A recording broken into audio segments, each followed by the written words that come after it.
नमस्कार दोस्तों, मैं अपने दूसरे episode learning the stock market के आपके सामने हाजिर हूँ दोस्तों।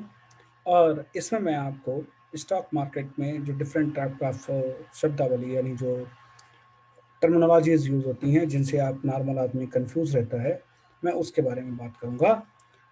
सो आगे बढ़ने से पहले आपसे हमेशा की तरह रिक्वेस्ट है कि प्लीज़ जो आपका चैनल है अपना फिन ग्रोथ मंत्रा उसको लाइक करते रहिए, आगे बढ़ाते रहिए, जिससे कि मैं आपके लिए और लोगों को बुला सकूं और आपको और ज़्यादा जानकारी स्टॉक मार्केट के बारे में, इकोनॉमी के बारे में दे सकूं। धन्यवाद। सो स्टार्ट करते हैं। आई एम शेयरिंग, हमेशा की तरह अपनी स्क्रीन शेयर करता हूं आपके साथ, जिससे कि आप समझ भी सकें कि मैं क्या बात कर रहे हैं और आपको बाकी चीज़ें भी समझ में आएँ। तो देखिए साहब, जब तक आपको ये नहीं समझ में आएगा ना कि मार्केट है क्या, तब तक मार्केट से पैसे नहीं आते साहब।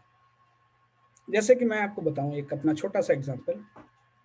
मेरे एक दोस्त हैं, मैंने उनको कहा कि टाटा मोटर्स शॉर्ट कर लो। अब उन्होंने शॉर्ट वर्ड समझ नहीं आया, क्योंकि बजती मार्केट में मोटर ऊपर जाएगा उस दिन, भाई साहब ने खरीद लिया। और शाम को जब वो नीचे था तो वो उनका फ़ोन आया, डॉक्टर साहब आपके चक्कर में नुकसान हो गया आपका। मैंने हाउ कम? कह रहा सर वो टाटा मोटर आपने खरीदने को कहा था, मैंने खरीद लिया और वो नीचे आ गया। मैंने कहा भाई साहब मैंने शॉर्ट करने को कहा था। तब शॉर्ट का मतलब तो शॉर्ट ड्यूरेशन होता है ना। मैं कहा नहीं साहब, शॉर्ट का मतलब होता है बेचना। अब वो पूछते साहब कि बेचना बेच कैसे दूं, मेरे पास है ही नहीं, खरीदे ही नहीं, तो बेच कैसे दूं? तो साहब शॉर्ट करने के लिए करना क्या होता है, एक्चुअली आप अपने ब्रोकर को ये बोलते हो कि सर टाटा मोटर्स मुझे आज बेचना है। तो टाटा मोटर नाम का शेयर है वो आपके ब्रोकर के पास होगा। ब्रोकर उसको आपको उधार दे देता है और आप उसको बेच देते हैं। मान लीजिए आपने सुबह 200 रुपये बेच दिया, शाम को नीचे आ गया 170 रुपये का, आपने खरीद लिया 170 रुपये, 200 पे बेचा सुबह, शाम को 170 पे खरीद लिया और वो खरीद के ब्रोकर को वापस कर दिया। अब आपको 30 रुपए का फायदा हुआ, लेकिन ये पूरा फायदा आपके खाते में आया नहीं। इस 30 रुपए में से ब्रोकरेज और जो आपको शेयर उसने उधार दिए सुबह सुबह, उसका पैसा काट लेगा साहब, कमीशन।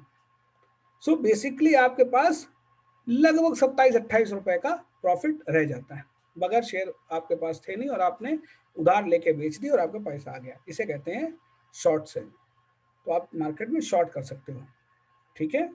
ये लेकिन अगर आपने इसको शाम तक सेटल नहीं किया तो फिर आपका ऑप्शन में चला जाएगा, फिर वहां पैसा आपको देना पड़ेगा। तो ये ड्यूरेशन समझ लीजिए साहब इसकी बात। अब आइए अगली, तो इसीलिए मैंने कहा शेयर मार्केट शब्दावली पहले समझ लो। अब शब्दावली यानी आपको उसकी टर्मिनोलॉजी नहीं आती है और आप कहते हैं साहब मैं तो मार्केट में आगे बढ़ जाऊंगा। How it is possible? You have to understand the market. For example, अगर हम सब्जी मंडी जाते हैं और सब्जी मंडी की टर्मिनोलॉजी हमें समझ नहीं आती, हमें घिया और तुरैया में अंतर नहीं पता, तो फिर मार्केट में ट्रेड क्या करोगे आप? तो ऐसे ही स्टॉक मार्केट में जो स्टॉक मार्केट की भाषा है वो पता होना चाहिए। जैसे कि कई बार मैं पुराने जो इन्वेस्टर्स हैं उनसे मिलता हूँ, तो वो साहब बात करते हैं, वो बुल और बियर नहीं कहते हैं, वो कहते हैं तेजाड़िया और मंदाड़िया। कि साहब तेजी हो रही है आजकल, तेजी हो रही का मतलब है मार्केट बुल पे है, मार्केट ऊपर जा रहा है। मंदी हो रही, मार्केट नीचे है। जो ऐसा कहने वाला आदमी है वो तिजाड़िया है, जो ऊपर कह जाता है, और नीचे वाला आदमी मंदाड़िया कहलाता है। सो ये जो आपको उस विषय की भाषा नहीं पता होगी तो आप आगे नहीं बढ़ सकते। तो पहली चीज़ है उसकी भाषा, उसके शब्द आपको पता होना चाहिए, क्योंकि हर आदमी उस शब्द में ही बात करेगा आपसे। अब आ जाते हैं जो टर्म वाइज मैंने आपके लिए इसे लिख रखा, जिससे आपको भी कंफ्यूजन ना हो, मुझे भी कंफ्यूजन ना हो कि मैंने क्या बताया क्या नहीं बताया। सबसे पहले आस्क। आस्क रेट का मतलब होता है the rate at which you are buying the shares. आप जिस पे शेयर बाई करना चाहते हो, सेल करना चाहते हो सामने वाले को, तो आस्क ज़्यादा है। दूसरा इसी का अपोजिट बिड, जिस पे कि मैं खरीदना चाहता हूँ। बिड का मतलब मैं कम पैसे खरीदूंगा, बिड कम होगी आस्क ज़्यादा होगा।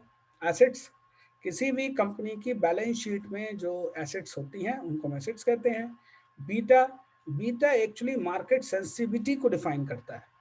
किसी भी स्टॉक का बीटा अगर 1 से कम है तो हम कहते हैं डिफेंसिव स्टॉक है, 1 से ऊपर है तो हम कहते हैं एग्रेसिव, और 1 के आसपास है तो हम कहते हैं न्यूट्रल है।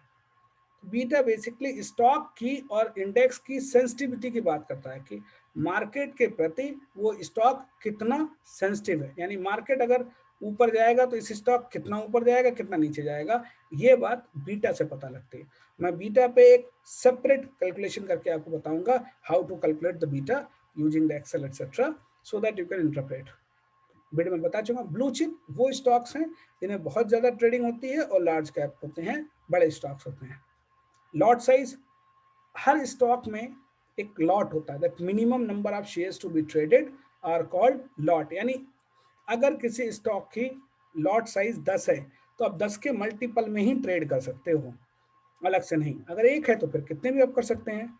लेकिन लॉट का सबसे बड़ा यूज होता है डेरिवेटिव में, फ्यूचर्स एंड ऑप्शंस में, ठीक है। इसके बाद आता है ऑड लॉट, जो लॉट के अलावा फ्रैक्शंस के जो शेयर्स होते हैं वो ट्रेड होते हैं, उसको हम कहते हैं ऑड लॉट।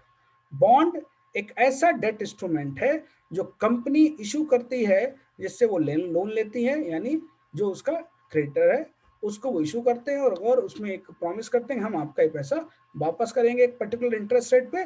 सो और ये बॉन्ड मार्केट में ट्रेड होते हैं और कई तरह के होते हैं, convertible bond, non convertible bond, foreign currency convertible bond, masala bond etcetera. मैं इसके ऊपर भी एक सेपरेट वीडियो आपके लिए बना के दूंगा। फिर आता ब्रोकर, मैंने ऑलरेडी कहा कि स्टॉक मार्केट में मेंबर्स होते हैं उनको हम ब्रोकर्स कहते हैं, वो हमारे लिए और अपने लिए ट्रेड करते हैं, और ऐसी कंपनी जो होती है उनको हम ब्रोकरेज फर्म्स कहते हैं। बिजनेस डेज का मतलब होता है वो ऐसे दिन जिस दिन स्टॉक मार्केट खुला होता है और वहां पे ट्रेडिंग होती है, उनको हम बिजनेस डे। ट्रेडिंग टाइम मैंने आपको अपने पिछले वीडियो में बताया था कि सुबह 9 से लेके 9:15 तक प्री ओपनिंग मार्केट है, 9:15 से लेके 9:15 से लेके 3:30 तक का जो मार्केट है वो क्लोजिंग, वो नॉर्मल मार्केट ट्रेडिंग आवर्स होते हैं। उसके बाद 3:45 से 4 के बीच में जो ऑक्शन वगैरह का मार्केट होता है उसमें हम और आप ट्रेड नहीं कर सकते, नॉर्मल आदमी है। अब बात आ जाती है डिविडेंड की। प्रॉफिट, कंपनी अपने प्रॉफिट का वो हिस्सा जो कि शेयर होल्डर्स के साथ शेयर करती है उसको हम डिविडेंड कहते हैं। मान लीजिए किसी कंपनी को 2 लाख रुपए का प्रॉफिट हुआ और कंपनी के 1 लाख शेयर हैं, तो पर शेयर के ऊपर 2 रुपए का डिविडेंड आया तो कंपनी जो डिक्लेयर करेगी वो 2 रुपए का, यानी पर शेयर पे 2 रुपए डिविडेंड, यानी आपके पास 100 शेयर है तो 200 रुपए कंपनी आपको दे देगी। फिर आती इक्विटीज है। कंपनी के जो शेयर्स होते हैं उनको हम आजकल इक्विटी कहा करते हैं। पहले ये 2 तरह के होते थे, इक्विटी शेयर्स और preferential share. Preferential share holders को प्रेफरेंस मिलती थी at the time of dividend और at the time of binding up, लेकिन अब वो एग्जिस्टिंग नहीं है, अब उनका चलन नहीं रह गया है, अब केवल इक्विटी होते हैं। अब फेस वैल्यू, एक शेयर जो कंपनी की अथोराइज्ड कैपिटल है वो कितने रुपए के शेयर्स में बटी हुई है, that is called face value. जैसे कि अभी रेलटेल का शेयर आया 10 रुपए का एक शेयर है तो उसकी फेस वैल्यू तो 10 रुपए की है। ये MTAR का शेयर है जो कि अभी आज से IPO आया है और वो केवल वो 10 रुपए की फेस वैल्यू है, लेकिन आपको 575 के आसपास मिलेगा। सो जो फेस वैल्यू है वो उस जितने कैपिटल बटे उसे फेस वैल्यू कहते हैं, बुक वैल्यू। किसी भी कंपनी के जो शेयर्स हैं, जो नेटवर्थ है कंपनी के, नेटवर्थ यानी एसेट्स माइनस लाइबिलिटीज, वो इक्विटी वगैरह छोड़ दीजिए, so that divided by the number of shares is called net worth of the company। so जो नेटवर्थ ऑफ द कंपनी उसे आप डिवाइड कर देंगे इक्विटी शेयर से तो वो जो आएगा वो book value of the share है। बुक वैल्यू हमें ये बताती है कि कंपनी की एसेट्स कितने की हैं। अगर एसेट्स को हम, नेट एसेट्स जो हैं अगर उनको हम नंबर ऑफ शेयर से बांट दें तो एक शेयर के ऊपर कितनी एसेट्स होती हैं, उस एसेट्स की वैल्यू क्या है, that is what is called book value of the shares. Index, cum जो स्टॉक एक्सचेंज होती है वो मार्केट का रुख बताने के लिए, मार्केट किस तरफ जा रहा है, ऊपर जा रहा है नीचे जा रहा है, इसको बताने के लिए आपके लिए एक प्रॉक्सी मार्केट बना देती है जिसको हम कहते हैं index.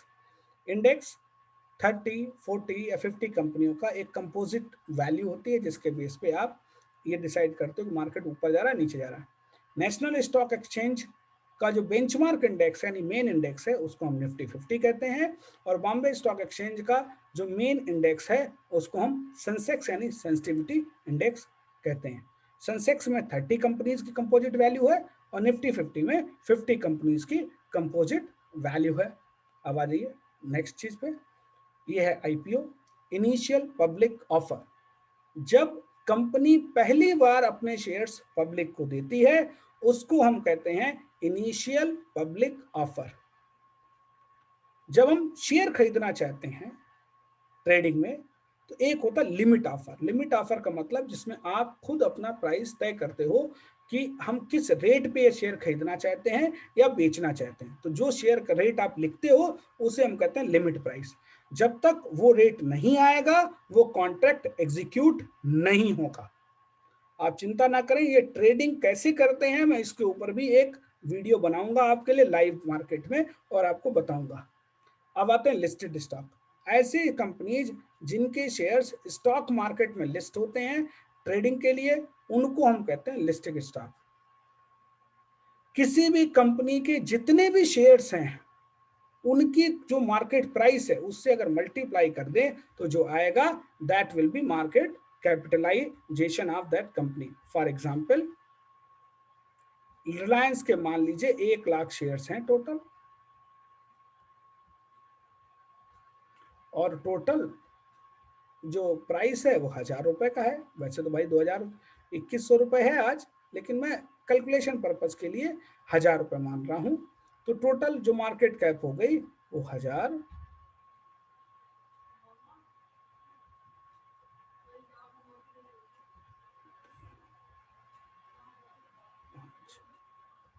This is the this is the market cap of the Reliance industry. Mutual fund क्या है? ये this is a pool of assets. कई कंपनियां कोई कंपनी इन्वेस्टर से पैसा इकट्ठा करती हैं, that is pool of asset. उस पैसे को मार्केट में different kind of securities, bonds, debentures, assets, shares, उनमें पैसा लगाती हैं और उसके बाद जो इनकम आती है उसको नंबर ऑफ यूनिट से डिवाइड कर देते हैं और बाकी लोगों में बांट देते हैं, वो पैसा है। So that is called mutual fund. Odd lot में आपको बता चुका हूँ, प्री ओपनिंग सेशन बता। अब आता है स्टॉक स्प्लिट। मैंने कहा 10 रुपए की शेयर है, लेकिन कई बार कंपनी को लगता है यार इसकी ट्रेडिंग मुश्किल हो रही है, तो वो उसको डिवाइड कर देते हैं। यानी 10 रुपए का शेयर मान लीजिए 2 रुपए में बांट दिया, यानी 10 रुपए, जिसके पास एक शेयर था 10 रुपए का, अब उसके पास 5 शेयर हो जाएंगे, तो उसे हम कहते हैं स्टॉक स्प्लिट। ठीक है, जब कभी भी शेयर्स को आप डिवाइड कर देते हैं that is called stock split. Trading हम बता चुके हैं। लॉन्ग का मतलब you are agreeing to buy in future, short का मतलब you are agreeing to sell in future. Portfolio, आपके सारे शेयर्स को या सारे डिवेंचर्स का जो ग्रुप होता है combinedly which you are holding, that is called portfolio. Quote, जो रेट्स दिए हुए होते हैं that is called quotes of the shares. Short selling में बता चुका हूं। स्प्रेड, आस्क और बिड का जो डिफरेंस होता है उसे हम स्प्रेड कहते हैं। यानी किस रेट पे शेयर खरीदने वाले, खरीदने के लिए लोग तैयार हैं और किस रेट पे बेचने के लिए तैयार हैं, इनका जो डिफरेंस है वो हमेशा उसको हम स्प्रेड कहा करते हैं। वोलेटिलिटी, मार्केट के जो ऊपर अप एंड डाउन हैं उनको हम कहते हैं वोलेटिलिटी। वोलेटिलिटी जो है ये मार्केट के लिए अच्छी चीज भी है और खराब भी चीज है। जब एक रेंज में वोलेटिलिटी है तो वो आपको मौका देती है प्रॉफिट कमाने का, लेकिन जब अनएंटिसिपेटेड वोलेटिलिटी है, बहुत ज्यादा ऊपर नीचे अनसर्टेन वोलेटिलिटी है, तब आपके लिए, एक कॉमन इन्वेस्टर के लिए खतरा हो जाता है और आप उसमें से उस दिन मार्केट से दूर रहो। मान लीजिए बजट आने वाला है, आपको लगता है कि साहब आज वोलेटिलिटी दूर वोलेटिलिटी ज्यादा होगी, तो दूर रहिए मार्केट से, मत करिए उस दिन ट्रेड। लेकिन अगर आपको लगता है कि निफ्टी 300 पॉइंट ऊपर या 300 पॉइंट नीचे के ट्रेड में काम करेगी, ठीक है भाई साहब, उसमें आप काम कर सकते हैं। फिर आप जज कर सकते हैं, आप रिस्क मैनेज कर सकते हैं। बॉटम लाइन क्या है कि आपको प्रॉफिट कितना है। किसी भी कोई आप किसी कंपनी की बॉटम लाइन क्या है, बॉटम लाइन का मतलब उस कंपनी में प्रॉफिट कितना आ रहा है साहब, नेट प्रॉफिट कितना है, यानी ईबीटी कितना है, अर्निंग बिफोर टैक्स कितनी है कंपनी के, और टॉप लाइन क्या है, रेवेन्यूज कितने हैं। So basically top line minus the cost is the bottom line. Annual report, किसी भी कंपनी के में साल भर क्या हुआ वो उसकी एनुअल जनरल मीटिंग में, एनुअल रिपोर्ट में पेमेंट किया जाता है। उसमें उसके सारी बैलेंस शीट्स होंगी, उसने क्या बिजनेस किया, क्या प्रॉफिट कमाया, क्या लॉस कमाया, डायरेक्टर्स रिपोर्ट, ऑडिटर्स रिपोर्ट, वो सब उसकी पार्ट होती हैं। आर्बिट्रेज, जब दो मार्केट में प्राइस में डिफरेंस होगा तो आप उसका फायदा ले सकते हो, मिसमैच इन द प्राइसिंग, उसको हम आर्बिट्रेज कहते हैं। मान लीजिए कोई कंपनी एनएससी बीएससी दोनों में रजिस्टर्ड है, एनएससी और बीएससी के प्राइस में 5 रुपए का अंतर आ रहा है, तो आप एनएससी खरीदे बीएससी में बेच दें या बीएससी खरीदे एनएससी में बेच दें, what ever you can do it. और ये जो हम शेयर मार्केट में पैसा कमाते हैं और अगर तो उस पे जो प्रॉफिट होता है उसे हम कैपिटल गेन कहते हैं। कैपिटल गेन के ऊपर सरकार को टैक्स देना आपको जरूरी है। अब ये कैपिटल गेन दो तरह का, शॉर्ट टर्म और लॉन्ग टर्म। अगर 12 महीने से कम यानी लेस देन 12 मंथ्स है तो आपका शॉर्ट टर्म कैपिटल गेन यानी 10%, 20%। और अगर 12 महीने से ज्यादा की होल्डिंग है आपकी तो 10% देना पड़ेगा आपको। डीमैट अकाउंट, जिस तरह से हमारा सेविंग्स बैंक अकाउंट होता है उसमें हम पैसे रखते हैं, उसी तरह डिपॉजिटरी पार्टिसिपेंट के यहाँ जो हमारा अकाउंट होता है उसे हम डीमैट अकाउंट कहेंगे। और डीमैट अकाउंट में हमारे शेयर्स होते हैं। सो कैश के बजाय वहाँ शेयर्स रखे होंगे। सिमिलरली जब हम खरीदते और बेचते हैं वो उसी तरह उसका पार्ट आएगा। अब आता है अपना डिपॉजिटरी। ये डीमैट अकाउंट डिपॉजिटरी यानी एनएसडीएल और सीडीएसएल के यहाँ खोले जाते हैं। इनसाइडर, इनसाइडर वो व्यक्ति है जो कंपनी का पार्ट है और कंपनी के की मैनेजरियल पर्सनल्स में से एक है, यानी उसके पास इंफॉर्मेशन होती है। अब कंपनी का चपरासी इनसाइडर नहीं होता, इनसाइडर्स। अब इनसाइडर ट्रेडर, ऐसी इंफॉर्मेशन, ऐसी प्राइस सेंसिटिव इंफॉर्मेशन जो केवल की मैनेजरियल पर्सनल्स के पास ही हो सकती है, जो कि प्राइस के ऊपर असर डाल सकती है, उसके बेस पे अगर कोई ट्रेडिंग करता है तो उसको हम कहते हैं इनसाइडर ट्रेडिंग। इनसाइडर ट्रेडिंग एक क्राइम है और इसके लिए सेबी अक्सर लोगों को बैन करती रहती है, उनके खिलाफ एक्शन लेती रहती है। अभी कुछ दिन पहले ही एक चैनल है उसके जो करस्पॉन्डेंट थे और एक्सपर्ट थे उनके ऊपर सेबी ने अपना एक्शन लिया है। तो वो बहुत ही गलत बात है और ऐसा नहीं करना चाहिए क्योंकि आप कॉमन इन्वेस्टर्स के खिलाफ काम कर रहे हैं। इंट्रिंसिक वैल्यू, किसी भी शेयर की नेटवर्थ जो है उसको हम इंट्रिंसिक वैल्यू कहते हैं। मार्केट ऑर्डर, जो लाइव मार्केट में रेट चल रहा हो आप उसी पे खरीदना चाहते हैं तो that is called market order, यानी हम जीरो डाल देते हैं, यानी जहां प्राइस लिखोगे वहां जीरो डाल देंगे। तो उसके लिए हम उसको, that is called market order. Net worth, total assets minus the liability except the capital and reserve, it is called net worth। net worth में जो कंपनी है वो बताती है कि कंपनी के एक्चुअल एसेट्स क्या हैं। फिर आता है अपना एफपीओ, फर्दर पब्लिक ऑफर, यानी आपने एक बार अपना पब्लिक ऑफर निकाल चुके हैं आईपीओ, आप दोबारा अपने शेयर्स पब्लिक इशू करना चाहते हैं, so that is called FPO, offer for sale. कोई एग्जिस्टिंग शेयर होल्डर जब अपने शेयर्स को मार्केट में बेचना चाहता है, जैसे कि अभी रेलटेल में गवर्नमेंट ने अपने शेयर बेचे या आईआरएफसी में गवर्नमेंट ने अपने शेयर बेचे, that is called offer for sale. ये डिसइन्वेस्टमेंट अलग है, याद रखिएगा आप। ओपन ऑर्डर का मतलब है एक ऑर्डर जो एक दिन से ज्यादा समय तक खुला रह सकता है। जनरली ये आपके जो बुक्स हैं उसमें ये गुड टिल डेट या गुड टिल कैंसिल या वैलिड टिल डेट ऐसे करके लिखा हुआ होता है। सो जो डेट आप डालेंगे वहां तक ये वैलिड, उस दिन तक जब भी वो प्राइस आएगा जो आपने दिया है लिमिट प्राइस, वो ऑटोमेटिकली उस दिन एग्जीक्यूट हो जाएगा। अगर वो रेट नहीं आता, और ये इस तरह के ऑर्डर उन लोगों के लिए बहुत अच्छे हैं जो वर्किंग प्रोफेशनल है और जिनके पास खुद का टाइम नहीं है इतना कि वो मार्केट के ट्रेडिंग आवर्स ट्रेड डाल सकें। तो अगर उनका कैलकुलेशन है कि मान लीजिए कि उनको लगता है कि टाटा मोटर 350 पे आएगा और उससे उन्हें बेच देना चाहिए, तो 350 का ऑर्डर लगाएं सेल पे और भूल जाएं। और इस तरह से वो अपने शेयर्स को उस रेट पे जैसे ही आएगा वो एग्जीक्यूट हो जाएगा, जो टाइम उन्होंने लिखा है उस टाइम के अंदर अंदर। अब ये आपका बेसिक पहली लॉट थी जो मैंने टर्मिनोलॉजी की बात की आपसे शेयर मार्केट की। अब मैं अपने अगले सेशन में आपसे बात करूंगा कि डेरिवेटिव की जो बेसिक ग्लॉसरी यानी futures and option market, F and O market की जो बेसिक टर्मिनोलॉजी है मैं उसकी आपसे बात करूंगी। यानी डेरिवेटिव मार्केट अगर पैसा कमाना हो तो कैसे कमाएंगे। सो दोस्तों अगेन आपसे यही रिक्वेस्ट है कि आप अपना इस चैनल को फिन ग्रोथ मंत्रा, जिसका लिंक मैंने दिया हुआ है, आप प्लीज इसको लाइक करते रहिए, सब्सक्राइब करते रहिए, अपने दोस्तों रिश्तेदारों को बताते रहिए। Thank you very much. और मेरी ये हमेशा कोशिश रहेगी कि मैं ज़्यादा से ज़्यादा जानकारी आपको मार्केट के बारे में दे सकूं, और केवल खुद नहीं बल्कि जो मेरे दोस्त हैं उनको भी मैं इस चैनल पे, जो एक्सपर्ट हैं जो कि इंडियन मार्केट में ही नहीं यूएस और ऑस्ट्रेलिया, यूरोपियन मार्केट में भी हैं, जिनसे मेरे डिस्कशंस होते रहते हैं। So I will do that, you can get that, you also can get that information. So वो मैं यहाँ पे आपको दूंगा। थैंक यू वेरी मच, नमस्कार। बस आपसे यही उम्मीद है कि अपना प्यार बनाए रखेंगे। थैंक यू, नमस्कार।